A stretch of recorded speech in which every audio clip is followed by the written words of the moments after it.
33 साल पहले देरवा बाबा ने की थी राम मंदिर पर ये भविष्यवाणी।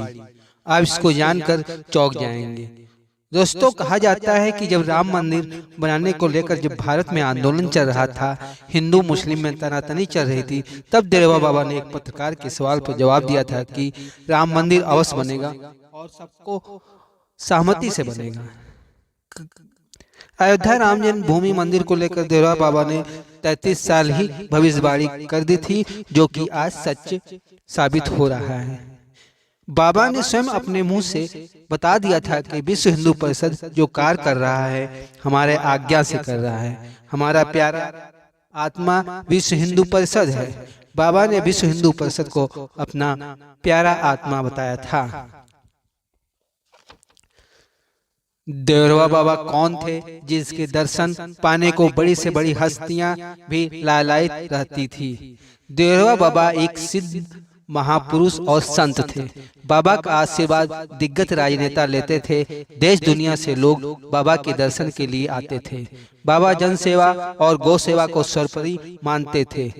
भारत में पौराणिक समय से ही ऋषियों मुनियों की परंपरा रही है। वही हिंदू धर्म में तो सैकड़ों योगियों और सन्यासियों का वर्णन मिलता है।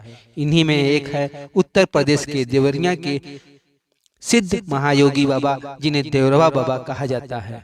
बाबा को लेकर कहा जाता है कि उन्होंने सैकड़ों वर्ष जीवित रहने का रिकॉर्ड बनाया है और उन्हें कई तरह की सिद्धियां भी प्राप्त थी। बाबा लोगों और जानवरों की मन की बातों को जानने में माहिर थे। बाबा के चमत्कारों को लेकर अनेकों कहानियां हैं।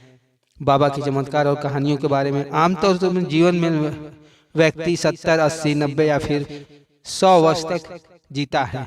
यदि कोई वर्ष जी भी ले तो इसे रिकॉर्ड माना जाता है, लेकिन बाबा देरवा को लेकर कहा जाता है कि उन्होंने 900 वर्ष से अधिक जीने का रिकॉर्ड बनाया है।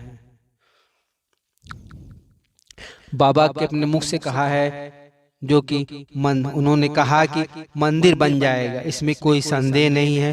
ये सब के सहयोग से बन जाएगा, यह अवश्य बनेगा। ये देरवा बाबा की भविष्यवाणी थी।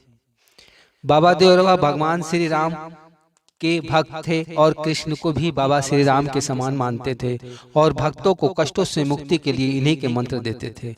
लेकिन इसके अलावा बाबा गौ सेवा और जनसेवा को भी सर्वोपरि मानते थे। देरवा बाबा के दर्शन के लिए देश विदेश के कोने कोने से लोग पहुंचते थे, लेकिन कई नामी हस्तियां भी बाबा के दर्शन के लिए आती थी। इसमें हैं पंडित जवाहरलाल नेहरू, लाल बहादुर शास्त्री, इंदिरा गांधी, राजेंद्र प्रसाद, महामना मदन मोहन मालवीय, पुरुषोत्तम दास टंडन जैसे नामचीन लोग शामिल हैं। बाबा सरयू नदी के किनारे बने आश्रम के लकड़ी के एक मकान पर बैठे रहते थे और यहीं वे अपने भक्तों को दर्शन देते थे। कहा जाता था कि सरयू नदी के क्षेत्र में होने के कारण बाबा का नाम देरवा बाबा पड़ा। बाबा शारीरिक और वेशभूषा की बनावट भी अद्भुत थी। दुबला पतला शरीर, लंबी जटाएं, कंधे पर जनेऊ और कमर में मृग की छाल रहती थी। वह 30 मिनट तक पानी में बिना सांस लिए रह सकते थे।